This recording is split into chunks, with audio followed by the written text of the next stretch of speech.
Young master, आप मजाक कर रहे होंगे। एक घोड़ा दूसरे घोड़े को कैसे काबू में कर सकता है?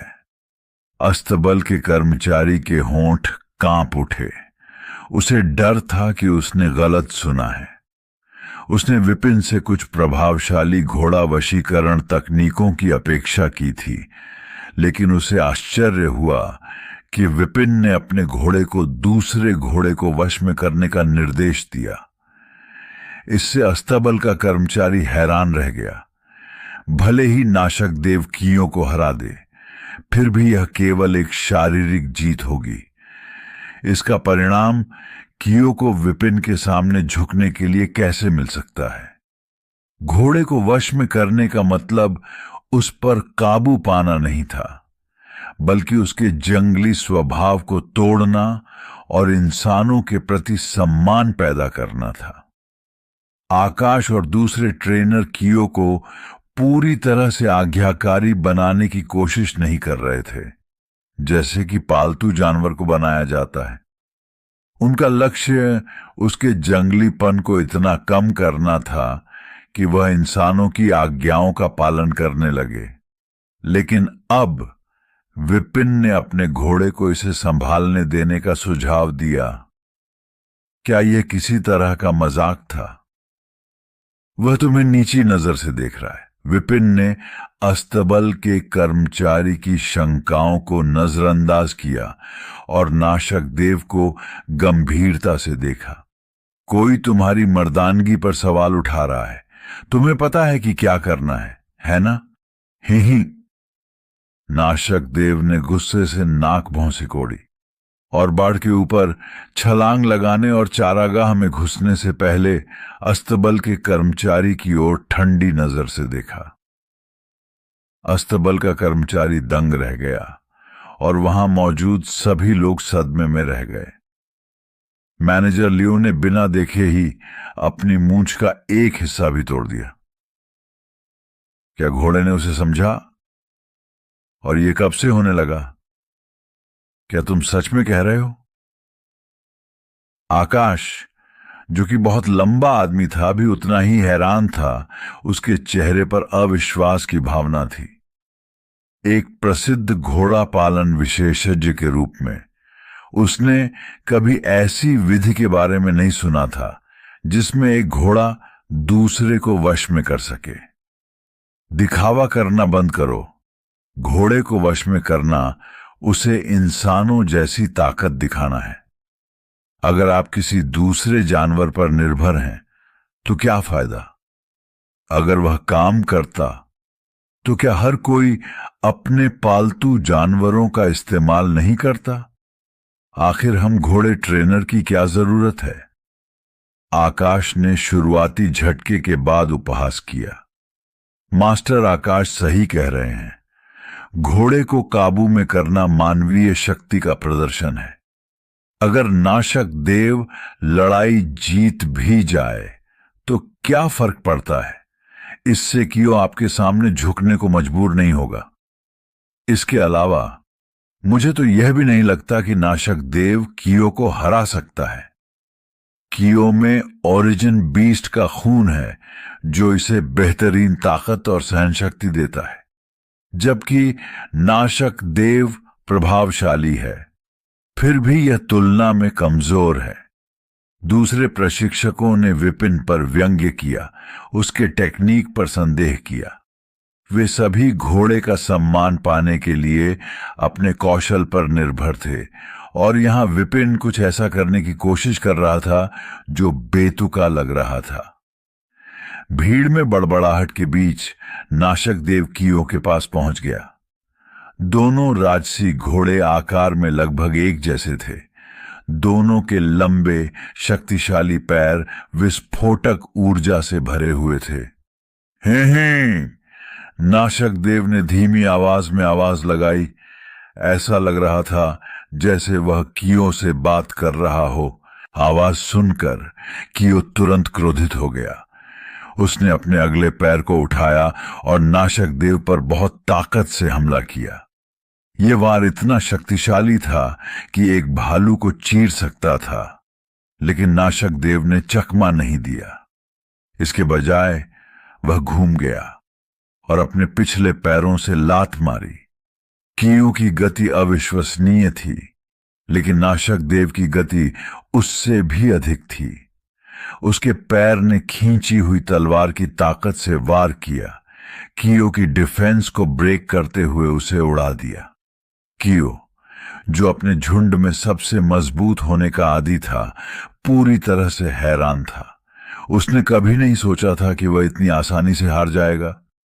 जबकि कियो अभी भी सदमे में था, मास्टर आकाश और मैनेजर लियो सहित दर्शक भी उतने ही स्तब्ध थे। यही ओरिजिन बीस्ट की शक्ति है। क्या नाशक देव एक ओरिजिन बीस्ट हो सकता है? घोड़े के ट्रेनर के रूप में वे असाधारण रूप से मजबूत नहीं थे, लेकिन उन्होंने शक्ति को समझने के लिए पर्याप्त प्रशिक्षण लिया था। उन्होंने महसूस किया कि नाशक देव की ताकत साधारण नहीं थी। यह एक ओरिजिन योद्धा की एनर्जी थी, जो केवल शारीरिक शक्ति से परे एक शक्ति थी। घोड़े को प्रैक्टिस करने में सक्षम नहीं होना चाहिए, फिर भी नाशक देव ओरिजिन एनर्जी का उपयोग कर रहा था, जिसे केवल ओरिजिन योद्धा ही उपयोग कर सकते हैं। यह कैसे संभव था? कियो अपने सदमे से उबरते हुए दहाड़ा और फिर से नाशक देव पर हमला किया, लेकिन उसे एक बार फिर से लात मारकर दूर कर दिया गया। जो एक अदम्य भयंकर जंगली घोड़ा था, अब नाशक देव द्वारा आसानी से नियंत्रित किया जा रहा था। प्रत्येक लात के साथ कियो का विल पावर कमजोर होता गया। आखिरकार वह हमला करने से बहुत डर गया और भागने की कोशिश करने लगा, लेकिन चाहे वह कितनी भी तेज दौड़े, नाशक देव उससे कहीं तेज था। उसे पकड़ता और फिर से पीटता।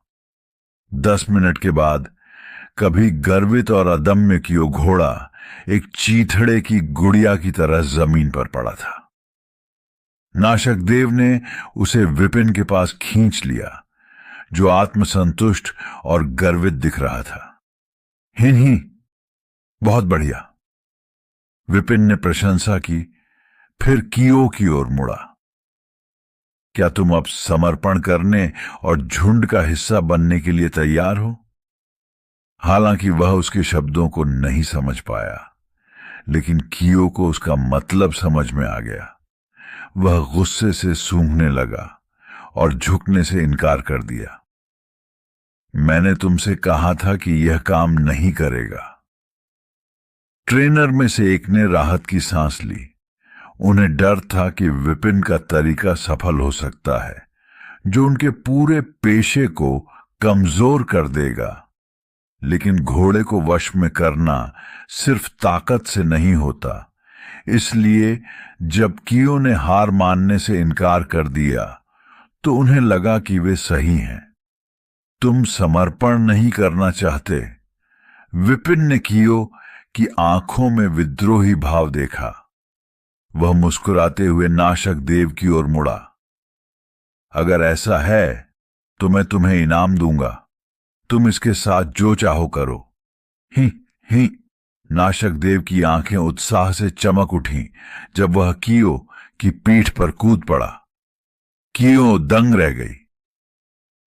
ये समझते हुए कि क्या होने वाला है, उसने जल्दी से विपिन की ओर देखा और घबराहट में सिर हिलाया। उसकी बड़ी आंखों में आंसू भर आए। क्या इसने संबिट कर दिया? ट्रेनर एक बार फिर अवाक रह गए। वे समझ नहीं पाए कि उन्होंने अभी क्या देखा था। चाहे विपिन ने कोई भी तरीका अपनाया हो, उसने वास्तव में उस जंगली घोड़े को वश में कर लिया था, जिसे कोई भी प्रशिक्षक नहीं संभाल सकता था। क्या सचमुच इस तरह से वश में किया जा सकता है? नहीं, रुको। आकाश ने अचानक भौहें सिकोड़ ली। उसे कुछ एहसास हुआ। इस तरह की वश में करने से घोड़ा सिर्फ बल के आगे झुकता है, अपने सवार को सच में स्वीकार नहीं करता। यह एक छिपा हुआ खतरा है। एक बार बिक जाने के बाद घोड़ा आसानी से अपने मालिक के खिलाफ हो सकता है। बिल्कुल इस तरह की जबरन अधीनता घोड़े को काबू में करने में एक गंभीर गलती है। एक अन्य प्रशिक्षक ने सहमति में सिर हिलाया। घोड़े अन्य जानवरों से अलग होते हैं। एक बार पालतू बनाए जाने के बाद वे मनुष्यों के करीबी साथी बन जाते हैं। अगर किसी घोड़े को वास्तविक स्वीकृति के बजाय डर के कारण पालतू बनाया जाता है तो वह एक टाइम बम की तरह होता है जो किसी भी समय अपने मालिक के लिए खतरनाक हो सकता है। अगर ऐसी कोई घटना होती है तो इससे न केवल व्हाइट रॉक अस्तबल की प्रतिष्ठा धूमिल होगी बल्कि ग्राहक उनके घोड़ों से पूरी तरह से दूर हो सकते हैं। विपिन हैरान था। क्या आप सच में स्वीकार नहीं कर रहे हैं? प्रशिक्षक ने बताया, वास्तव में घोड़े को काबू में करने में विभिन्न स्तर शामिल होते हैं, जैसे कंप्लीट सबमिशन, फेक सबमिशन और फोर्स्ड सबमिशन। अंतिम दो अत्यधिक खतरनाक हैं और ये वे तरीके हैं जिनसे हम प्रशिक्षक बचते हैं। विपिन ने भौहें सिकोड़ी लेकिन तुरंत जवाब नहीं दिया। इसके बजाय वह बाड़ के ऊपर से कूद गया और कियो के पास गया। नीचे देखते हुए उसने पूछा, क्या वे जो कह रहे हैं वह सच है? क्या तुम सिर्फ वश में होने का नाटक कर रहे हो? हंस। कियो अभी भी गुस्से के लक्षण दिखा रहा था। उसने नाराजगी के साथ विपिन को देखा। यह स्पष्ट था कि आकाश सही था। घोड़े ने वास्तविक स्वीकृति के बजाय डर के कारण हार मान ली थी। अपनी सीमित बुद्धि के साथ वह अपनी सच्ची भावनाओं को भी नहीं छिपा सका।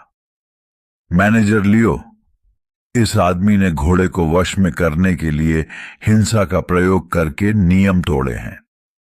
न केवल उसे पुरस्कृत किया जाना चाहिए बल्कि दूसरों के लिए एक उदाहरण के रूप में उसे दंडित भी किया जाना चाहिए। बिल्कुल, अगर हम इस पर ध्यान नहीं देंगे तो लोग जंगली घोड़ों को पालने की उचित तकनीक सीखने के बजाय उन्हें पीटना शुरू कर देंगे।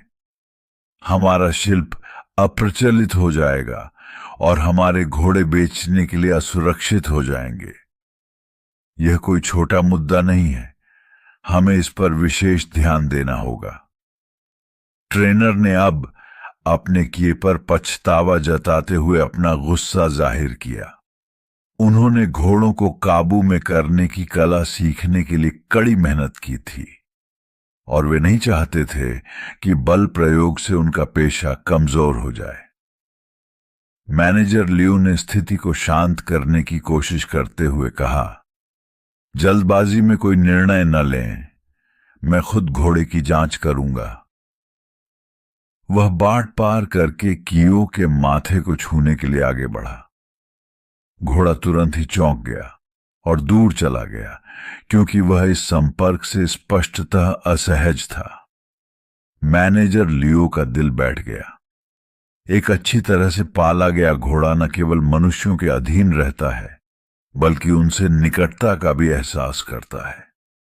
लेकिन ये घोड़ा डरता था और मनुष्यों के स्पर्श से बचता था। इस पर सवारी कैसे की जा सकती थी या इस पर भरोसा कैसे किया जा सकता था? ऐसा लग रहा था कि आकाश और बाकी लोग सही थे। मैनेजर लियो ने ठंडे भाव से विपिन की ओर रुख किया। विपिन, तुमने इस घोड़े को वश में नहीं किया, तुमने बस इसे दबा दिया। मुझे यह घोषणा करनी चाहिए कि तुम्हारा प्रयास विफल हो गया है। इससे पहले कि वह अपनी बात पूरी कर पाता, विपिन स्पष्ट रूप से नाराज होकर आगे बढ़ा और कियो के चेहरे पर जोरदार थप्पड़ मार दिया। अभी भी पूरी तरह से वश में नहीं हुए, है ना? क्या हुआ? क्या मैं बहुत नरम हो रहा हूं? विपिन ने डांटा। कियो ने अविश्वास से उसकी ओर देखा। तुम क्या कर रहे हो? मैनेजर लियो भी उतना ही हैरान था। उसे पता था कि विपिन के तरीके अपरंपरागत थे, लेकिन यह उसकी कल्पना से परे था। इस आदमी को बाहर निकालो। जैसे ही वह विपिन को नियंत्रित करने का आदेश देने वाला था, कियो ने थप्पड़ के शुरुआती झटके के बाद अचानक अपना सिर नीचे कर लिया और विपिन के पैर को सहलाना शुरू कर दिया, जैसे कोई बिल्ली अपने मालिक के प्रति स्नेह दिखा रहा हो। क्या यह सचमुच टेम हो गया है? मैनेजर लियो अवाक रह गए। अचानक आए इस बदलाव को समझ नहीं पाए। घोड़ा एक पल में ही विद्रोही से पूरी तरह आज्ञाकारी बन गया था। मैनेजर लियो ही नहीं, बल्कि आकाश सहित सभी ट्रेनर्स के पास कहने के लिए शब्द नहीं थे। घोड़ों को प्रशिक्षित करने के अपने सभी वर्षों में उन्होंने ऐसा कुछ कभी नहीं देखा था। क्या यह हो सकता है कि इस कियो घोड़े में मर्दवादी प्रवृत्ति थी और वह केवल पराजित होने पर ही हार मान लेता था? झिझकते हुए मैनेजर लियो ने फिर से घोड़े के अयाल को छूने के लिए हाथ बढ़ाया। इस बार घोड़ा पीछे नहीं हटा। इसके बजाय उसने प्यार से उसके पैर को सहलाया। 1 मिनट में ही घोड़े का रवैया पूरी तरह बदल गया और यह सब एक ही थप्पड़ की वजह से हुआ। क्या अब यह पूरी तरह से वश में हो गया है? विपिन ने चारों ओर स्तब्ध चेहरों को देखते हुए पूछा। शुरू में विपिन सीधे तौर पर इसमें शामिल होने से बचना चाहता था। उसे उम्मीद थी कि दांव ली स्थिति को संभाल लेगा, लेकिन चूंकि घोड़े की अधीनता वास्तविक स्वीकृति से ज्यादा डर की वजह से थी, इसलिए उसके पास हस्तक्षेप करने के अलावा कोई विकल्प नहीं था। अपनी स्वर की पिटाई मेथड का यूज करके उसने आखिरकार रिजल्ट हासिल कर लिया था। हां, यह पूरी तरह से पालतू है, मैनेजर लियो ने स्वीकार किया, अभी भी सदमे में। उन्होंने घोड़े का कुछ और बार परीक्षण किया, जिससे पुष्टि हुई कि यह वास्तव में पूरी तरह से आज्ञाकारी है। लेकिन आपने यह कैसे किया? विपिन ने कंधे उचका दिए। यह सिर्फ मेरी टेमिंग मेथड है। मैं अभी इसे साझा करने के लिए तैयार नहीं हूं। भले ही विपिन समझाना चाहता था, लेकिन यह ऐसी चीज नहीं थी जिसे आसानी से सिखाया जा सके। उसका तरीका अनोखा और बेहद प्रभावी था, लेकिन यह ऐसी चीज नहीं थी जिसे आप किसी बुक में शामिल कर सकें। ठीक है, मैनेजर लियो ने अपनी स्थिति को थोड़ा असहज महसूस करते हुए विपिन को कई बिल थमाए। घोड़े को काबू में करने का इनाम यह है, 10,000 ओरिजिन कॉइन। धन्यवाद। विपिन ने राहत महसूस करते हुए पैसे स्वीकार किए। एक घोड़े को वश में करके इतनी कमाई करना जुए से कहीं ज्यादा तेज था। 10,000 ओरिजिन कॉइन से वह नाशक देव के 1 महीने के चारे का खर्च उठा सकता था और फिर भी कुछ बच जाता था। हालांकि चारे का खर्च चुकाने के बाद उसके पास ज्यादा कुछ नहीं बचता। मैनेजर लियो, क्या कोई अन्य जंगली घोड़ा है जिसे ट्रेन करने की आवश्यकता है? मैं देखना चाहता हूं कि क्या मैं कुछ और घोड़ों को ट्रेन कर सकता हूं, विपिन ने पूछा। व्हाइट रॉक सिटी में रायजादा परिवार के पैलेस में संजय रायजादा एक तालाब के किनारे एक आराम कुर्सी पर नंगे पैर बैठे थे, हाथ में मछली पकड़ने की छड़ी लिए हुए। संपत्ति बहुत बड़ी थी, जिसमें फैले हुए आंगन और आलीशान इमारतें थीं। जब वह मछली पकड़ रहा था तो एक नौकर तेजी से आया। उसके कदम तेज थे। शोर सुनकर चौंककर संजय रायजादा जिस मछली को पकड़ने वाला था वह भाग गई। उसका चेहरा गुस्से से काला पड़ गया। क्या मैंने नहीं कहा था कि जब मैं मछली पकड़ रहा हूं तो मुझे परेशान मत करना? अपने आप को 20 थप्पड़ मारो। नौकर का चेहरा पीला पड़ गया। हां, उसने अपने आप को तब तक थप्पड़ मारा जब तक उसका चेहरा लाल और जलन वाला नहीं हो गया, फिर रुक गया। ये क्या है? संजय रायजादा ने पूछा। उसकी आवाज नरम हो गई क्योंकि उसने अपने हुक में फिर से चारा डाला। कुलपति, अस्तबल में परेशानी है। एल्डर शिशुपाल रायजादा से इसे संभालवाओ। मेरे पास क्यों आए हो? संजय रायजादा ने बिना किसी दिलचस्पी के जवाब दिया। एल्डर शिशुपाल अस्तबल से जुड़े सभी मामलों के प्रभारी थे। यह किसी ने जंगली घोड़े कीओ को पालतू बना लिया है, नौकर ने समझाया। संजय रायजादा का गुस्सा थोड़ा कम हुआ। अब यह रिपोर्ट करने लायक है। कीओ में सोर्स बीस्ट का खून है और उसे सालों तक काबू में करना नामुमकिन रहा है। इसे किसने प्रबंधित किया? आकाश, अविनाश, रवि अवस्थी। उन्होंने जिन नामों का उल्लेख किया वे व्हाइट रॉक सिटी के शीर्ष घोड़ा प्रशिक्षकों के थे, जिनके पास जंगली घोड़ों को प्रशिक्षित करने का व्यापक अनुभव था। उनमें से कोई नहीं। वह एक नौजवान था, 24 या 25 साल से ज्यादा नहीं, नौकर ने जवाब दिया। अद्भुत। कीओ जैसे घोड़े को वश में करने में युवा ऊर्जा और सहन शक्ति निश्चित रूप से फायदेमंद होती है। मुझे लगता है कि उसे कम से कम 3 घंटे लगे होंगे, है ना? संजय रायजादा ने अंदाजा लगाया। कीओ जैसे घोड़ों को तब तक वश में नहीं किया जा सकता जब तक कि उनकी ऊर्जा पूरी तरह समाप्त न हो जाए। यह एक ऐसी प्रक्रिया है जिसमें घंटों लग जाते हैं। नौकर ने सिर खुजलाया। इसमें 5 मिनट से भी कम समय लगा। संजय रायजादा दंग रह गया। ऐसे जंगली घोड़े को काबू में करने के लिए 5 मिनट, यह असंभव लग रहा था। यह सच है, नौकर ने जोर देकर कहा। उसने दूसरे घोड़े से कीओ को पीटा, फिर कीओ के चेहरे पर थप्पड़ मारे। इस तरह घोड़े को वश में किया गया। उसके घोड़े ने कीओ को पीटा, फिर उसने उसे थप्पड़ मारा। संजय रायजादा अवाक रह गया। शब्द अलग अलग तो समझ में आते थे, लेकिन साथ में वे हैरान करने वाले थे। केवल इतना ही नहीं, कीओ को वश में करने के बाद युवक ने अन्य सभी जंगली घोड़ों को भी वश में करने का निर्णय लिया।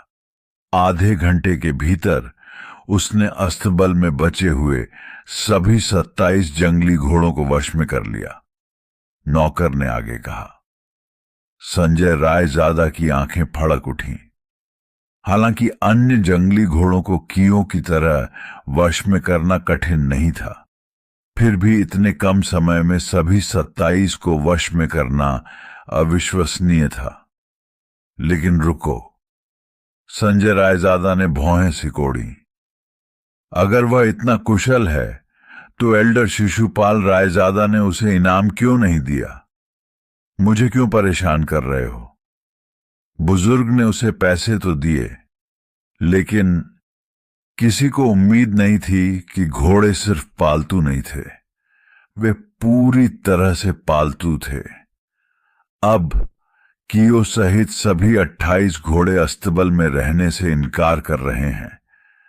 वे युवक के घर तक उसका पीछा करने के लिए दृढ़ हैं, नौकर ने अविश्वास से कांपती आवाज में समझाया। संजय रायजादा का जबड़ा खुला रह गया। कीमती मछली पकड़ने वाली छड़ी उसके हाथ से फिसल गई। जब उसने सोचा कि अब और कुछ भी अजीब नहीं हो सकता, तो ऐसा ही हुआ। सभी घोड़े उस युवक से इतने जुड़ गए थे कि वे उसके साथ चले जाना चाहते थे। ये उन्हें वश में करने जैसा नहीं था, ये मुसीबतें खड़ी कर रहा था। अपने पैरों पर उछलते हुए संजय रायजादा की आंखें दृढ़ निश्चय के साथ सिकुड़ गईं। एल्डर शिशुपाल, इसे कैसे संभाल रहे हैं? अस्तबल के बहुमूल्य घोड़े परिवार के वार्षिक लाभ का लगभग आधा हिस्सा थे। उन्हें खोना विनाशकारी होगा। बुजुर्ग ने घोड़ों को अस्तबल में बंद करने की कोशिश की, लेकिन नौकर को वाकई आश्चर्य हुआ और उसे विश्वास नहीं हुआ कि उसने पहले क्या सुना था। इसलिए वह कुछ देर तक हकलाता रहा। लेकिन क्या? बोलो, संजय ने भौहें सिकोड़ते हुए आग्रह किया। नौकर रोने ही वाला था, लेकिन वे भाग निकले और दूसरे घोड़ों को पीटना शुरू कर दिया। अब अस्तबल के सभी 3000 घोड़े उस युवक के घर का पीछा करने की कोशिश कर रहे हैं। ऐसा लग रहा है जैसे वे विद्रोह कर रहे हैं।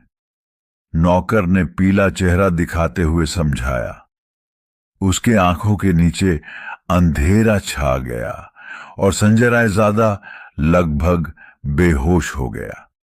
इस सारे हंगामे के बाद उसे एहसास हुआ कि उसने स्थिति को कम करके आंका था। उसने सोचा था कि यह सिर्फ एक छोटी सी समस्या है, लेकिन वास्तव में यह एक पूरी आपदा थी। उसके पास घोड़ों का अस्तबल था, लेकिन अब उसके सारे घोड़े पूरी तरह से पालतू हो चुके थे। अब अस्तबल किसका था, उसका या किसी और का? वह अपना बिजनेस कैसे जारी रख सकता था? रायजादा परिवार अपने घोड़ों के अस्तबल और उसमें मौजूद घोड़ों पर बहुत ज्यादा निर्भर था। अगर घोड़े किसी और के साथ भाग गए तो क्या बचेगा? वह दिवालिया घोषित हो सकता है। किसी ने मुझे इसके बारे में पहले क्यों नहीं बताया? संजय रायजादा अब अपनी चिंता को रोक नहीं पाया और वह फटने के कगार पर था। उसने बहुत समय बर्बाद किया था और कौन जानता था कि अब तक अस्तबल में और क्या समस्याएं पैदा हो सकती थीं। भूरे रंग के कपड़े पहने नौकर ने झिझकते हुए कहा, लेकिन कुलपति मछली पकड़ने जाना चाहते थे। इसकी तुलना में इससे कोई फर्क नहीं पड़ता कि मछलियां मर जाएं, सड़ जाएं या बदबू मारें। संजय रायजादा ने ठंडी सांस ली, फिर अपना पैर पटकते हुए आंगन से बाहर निकल गया। नौकर, मेरा घोड़ा तैयार करो, मैं अस्तबल की ओर जा रहा हूं। उनकी आज्ञाकारी आवाज पूरे रायजादा निवास में गूंज रही थी। तभी नौकर को कुछ समझ में आया। उसने नीचे की ओर देखते हुए जल्दी से आवाज लगाई, कुलपति, आपके जूते। जाने की जल्दी में संजय रायजादा अपने जूते पहनना भूल गया था, जिसे उसने मछली पकड़ते समय उतार दिया था।